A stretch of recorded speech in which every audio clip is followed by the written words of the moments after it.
Yep, it happened. I crashed my DJI FPV drone, and now I have a $1,300 paperweight.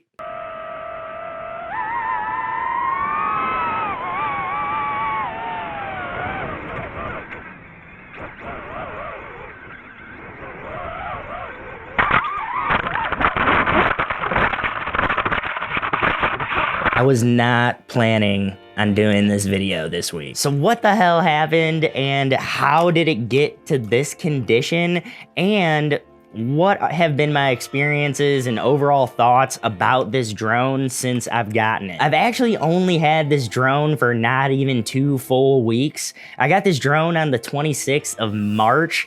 So yeah, not very much time at all. It's kind of depressing just thinking about how few days I've really actually had this drone and have had the, opportunity to even play with it. When I first got this drone, I didn't even want to really open it out of the box. I was super nervous about breaking it, wrecking it, nicking a tree, whatever could have been the case. I pretty much already knew something bad was gonna happen with this drone. Now this drone goes, I believe, 0 to 60 in about 3 seconds and goes up to 90 something miles an hour, damn near 100 miles an hour. And so this drone is really not a toy. It's not anything to mess around with. You really got to have a lot of time on the simulator before you guys even really start putting this drone in manual and start playing with it.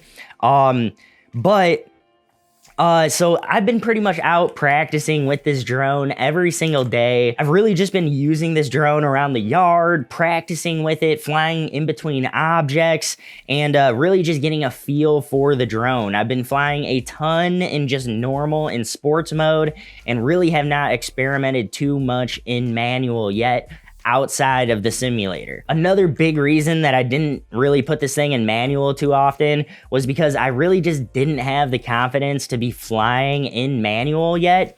And that really comes with a lot of time spent on the simulator. And we'll get into that here in just a minute. So anyways, the other day I was flying this drone, and I was just practicing bringing it up pretty high in the air, around 100 feet in the air. And then I was practicing bringing it back down to ground level. Now, in my neighborhood, there's a bunch of trees and all sorts of stuff. So if you want to bring it down right in front of my house, you kind of really got to practice bringing it straight down where you want it. And yeah, so I was practicing that over and over.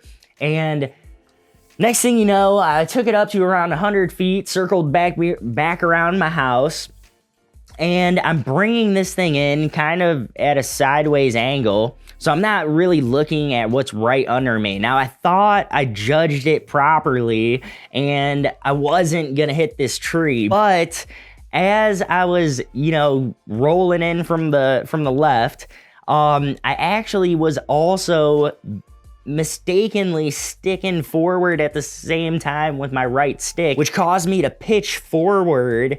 And because I pitched forward, I actually got way too close to this tree, ended up nicking it. As soon as the drone nicked the tree, it went straight in all the branches, and then immediately hit the street right below the tree, when I literally thought that I was coming in like 10 feet behind the tree and at least 5 feet farther over to the right. I thought I had plenty of clearance to clear this tree, but no. Next thing you know, I'm staring at the ground through the goggle view, and all I can see is asphalt. And yeah, I was pretty sure I saw something blowing it in front of the camera that looked to be wires or motors, or I really wasn't sure what it was at the time. But looking back at the footage, it is clearly pieces of the drone. Yeah, watching that back is pretty heartbreaking, especially when you just spent $1,300 on something that you're really trying to learn and practice with and get more efficient with. This was, really my introduction to FPV.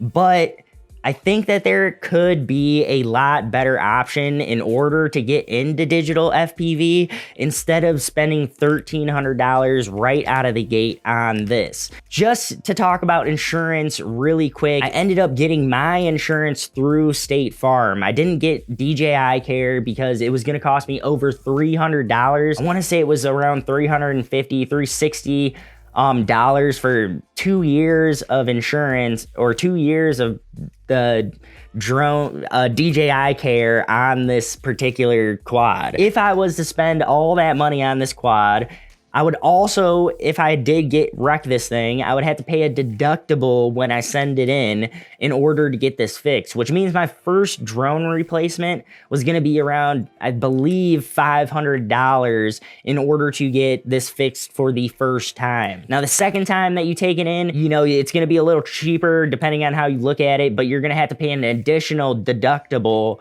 to get it fixed again within a 1 year period.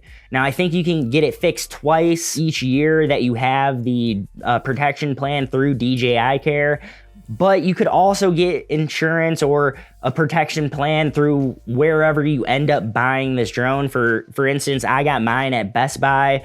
Best Buy did offer a protection plan for this. It's $400, but when I looked into it, it turns out that you only get one replacement. And if I'm paying for a protection plan or insurance, I definitely want to get the best deal possible. So just kind of perusing online and talking with some friends, I found out that you can get your drones insured through State Farm. The State Farm insurance is only $60, which absolutely blew my mind that State Farm is offering insurance for this type of drone for $60. So right away, I instantly got the insurance from State Farm. However, when I went to go and claim, when I went to go and put in the claim that this drone broke, basically they don't even have my policy underwritten yet, or they're not even done with my policy yet. So I still need to wait a couple weeks until I can make the claim on this drone. So if you guys are thinking about getting this particular drone, maybe hold off and wait till you guys hear about my experience with State Farm before you go out and pay that $60. Otherwise, it might just be worth it to get the insurance and figure it out later. But I do have my doubts whether or not they are going to actually honor the insurance on this, only because this thing broke so god dang quick. And the biggest issue is there's no replacement parts for this drone. There's a website online actually that will take your money. I'll put a link to their website right here. They'll take your money and for the parts for this drone, most of the parts they don't even have available in stock. The arms, the motors, a lot of the parts that I need, they don't actually have them in stock. So you would have to wait until they have them available. And then, you know, who knows how many other people have their orders in for these parts already. But regardless, you would have to wait for the parts, and you would still be paying probably around $200 with shipping to replace all the parts that I need for this. I'll put a list of the cart right here, and they actually didn't have the IMU mount for the IMU sensor, which is cracked in here. So I also need to get that replaced. So that was an extra $40, and they didn't have that part. So I had to get that from a different website that it was actually like £38.99. It wasn't even, you know, US currency. So it was actually a little bit more than $38.99.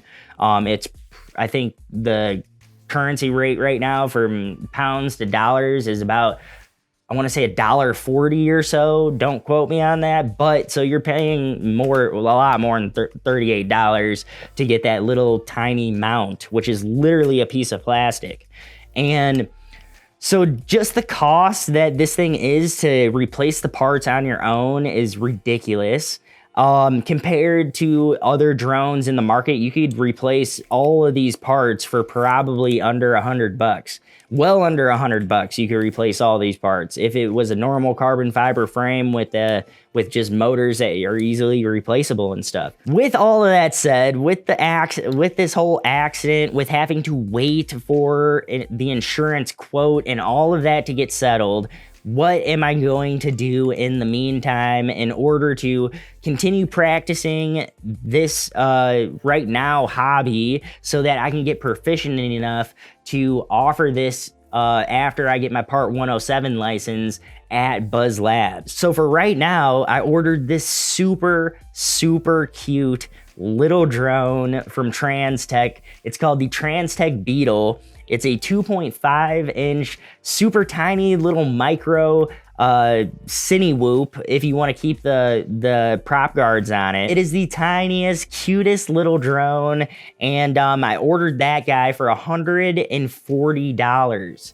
So this drone only cost me $140 for the drone itself. I still needed to order a couple other things in order to get that drone to work with the digital DJI system, and that's the air unit, which I will be putting into the Transtech Beetle. I needed to get a remote, which I luckily already had because I've actually been practicing a little bit, extremely little bit, on the simulators for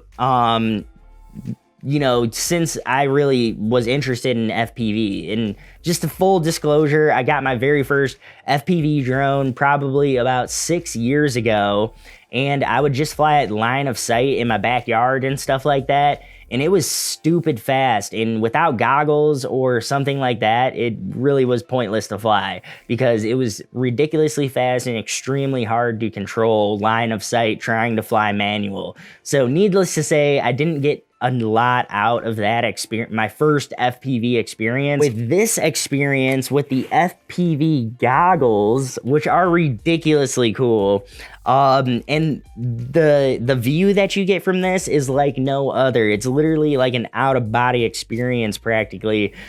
Just the perspective that you get flying around overhead, it is out of this world cool. But with this headset that I already got with the DJI FPV drone and this DJI remote that I already bought a while back just on the Facebook Marketplace used for like $225 or something like that. This allows you to practice on the simulator. This right here will allow you to connect to that air unit that I was just talking about. So between the remote, the air unit, and these goggles, I can now build any drone that I want, and the drone will be fully fixable, fully replaceable. I can replace the frame, I can replace the motors, I can replace the ESC, I can replace every part on the drone if I want to.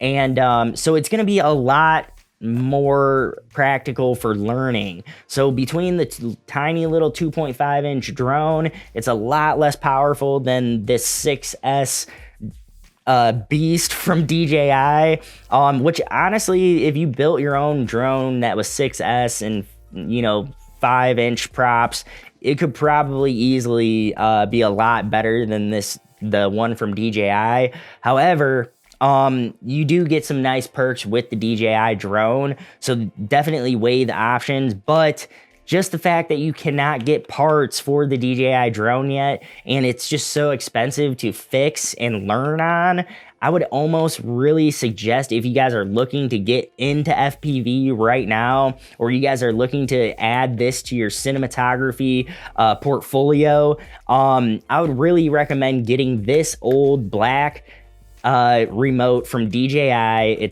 You could still get it brand new for $299. This is the one that works with the air units that you can put in any FPV quad that you guys either buy pre-built, or if you guys want to buy one that's a kit for digital or whatever you guys want to do. They make a ton of drones that fit the DJI air unit, and they range in price from like $120 25 bucks to, you know, 450, 600 bucks. So if you guys are really looking to get into FPV right now, I would almost recommend getting something like the DJI FPV remote for $299. You guys can also get the Air unit for 99 bucks from DJI, and then get yourself a set of DJI FPV goggles, the version 2 ones. These will work with the FPV drone as well as any other drone that you can put that Air unit into. So between all of that, you guys would have a lot more flexibility to get into this hobby and to start learning how to actually use this in a cinematic way, to be able to use it at your job or as a DP or whatever you guys are trying to do with these type of drones as a cinematographer. You're still gonna have to put in the hours, you're still gonna have to put in the time on the simulator before you can really get proficient enough flying these type of quads to, you know, really be able to use them at your job. So just know that if you guys are buying something like this, you're not really gonna be able to take it out of the box and get the shots that you see on YouTube or get the shots that you see, you know, Johnny FPV and Nurk FPV and, you know, all your favorite YouTubers. You're not going to be able to get shots like that out of the box.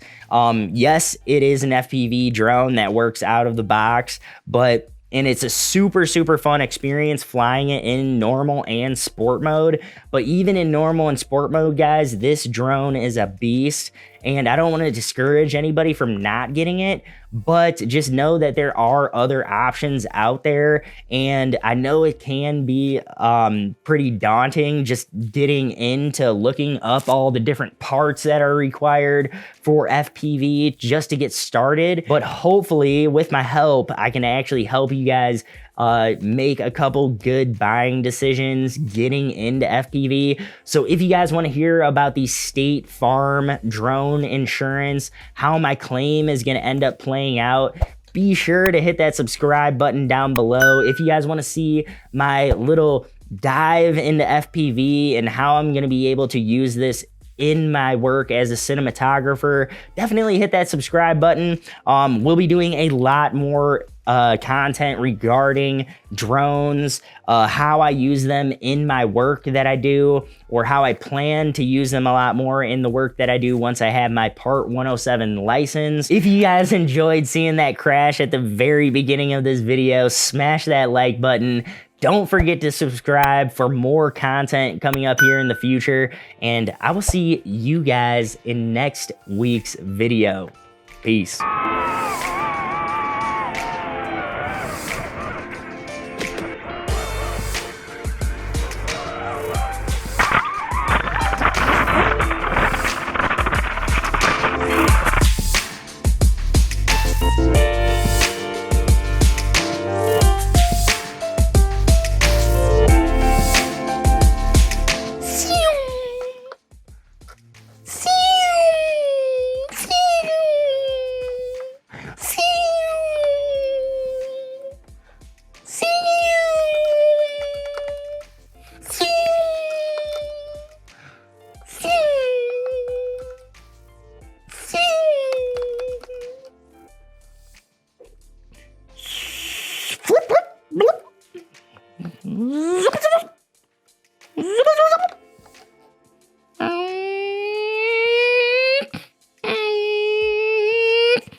Oh shit, you guys still here?